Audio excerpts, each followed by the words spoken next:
Dillian the Body Snatcher Whyte here. It's a champ. Big up to Sporting Icon. Subscribe. Otherwise, I might pay you guys a visit. Right, so Daniel Dubois, ever since he's lost to Joe Joyce, of course, he's come under a lot of criticism. And he says that he has a stone heart. He can take all the criticism, that's fine, about him quitting against Joe Joyce. Now, I've said this before. For me, it was the right decision. Now, did he quit? Well, yes, of course he did. I mean, it's there on camera. I couldn't defend it. But ultimately, I think it was the right decision. I mean, for all we know, his career could have been over had he not have taken the knee. And he's very, very inexperienced. He's a very, very young man. So I agree with him doing it. But while he's saying it's one thing to get criticism from the fans, you know, that's to be expected. But he felt a little disheartened with the fact that his fellow professionals were calling him a quitter. And he does name drop Dillian Whyte. Link in the description box. Now, Dillian, after it, yes, he did say, doesn't matter what happens to me, I can get knocked out, I can get beaten up, it doesn't matter what happens, but I'm never, ever going to take a knee. I'm a warrior. Quite clearly, Daniel Dubois is not, or words to that kind of effect. Now, what Daniel Dubois, maybe he realises, maybe he doesn't, but I know for sure that Dillian, he does respect Daniel Dubois. He does like Daniel Dubois, but he wasn't necessarily doing it at Daniel Dubois. He was just using Daniel Dubois as the tool to have a go at Frank Warren. Because what happened after Alexander Povetkin knocked out Dillian Whyte in the first fight?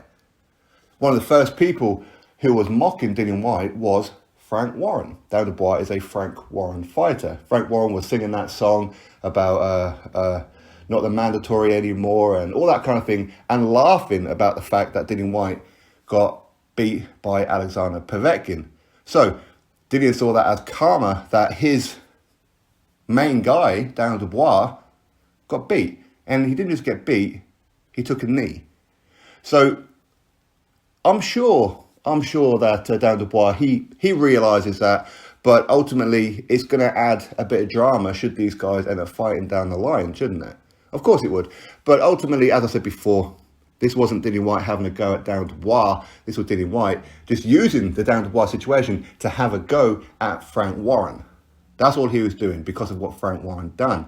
So, I mean, I can understand Daniel Dubois being a little upset that Dillian done it. Of course. I mean, I don't know whether or not Daniel Dubois was laughing or he felt good about Povetkin stopping Dillian Whyte. I have no idea. I don't ever really recall any kind of comments from Daniel Dubois. Maybe he has, maybe he hasn't. I don't know.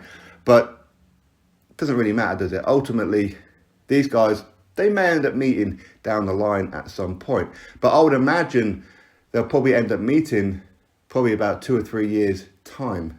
I mean, Daniel Dubois, he is with Mark Tibbs. Mark Tibbs, good friend of mine. He's a great, great guy.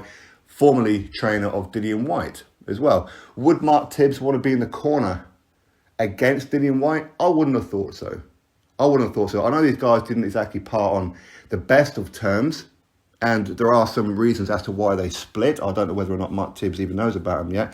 But the thing is, would Mark Tibbs want to be in the opposite corner to a guy that he spent a long, long time with? I wouldn't have thought so. I don't think Mark Tibbs is that kind of guy.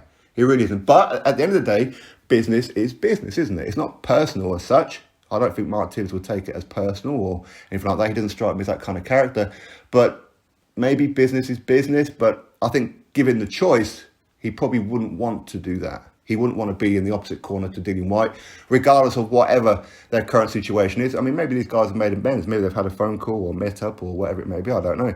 But either way, I think I wouldn't have thought Mark Tibbs would want to be in the corner of Daniel Dubois against Dillian Whyte. But hey, ultimately, if there's enough money on the table, why not? Business is business, right? Either way, we'll have to wait and see what happens. I fully understand why Daniel Dubois would be upset with Dillian for his comments. But as I said before, believe me, it wasn't Daniel Dubois that Dillian was necessarily having a go at. He was saying it to hurt the feelings of Frank Warren because of what Frank Warren done to him. Tit for tat, really, isn't it? Anyway, drop your thoughts below, click thumbs up, subscribe, catch you on the next video.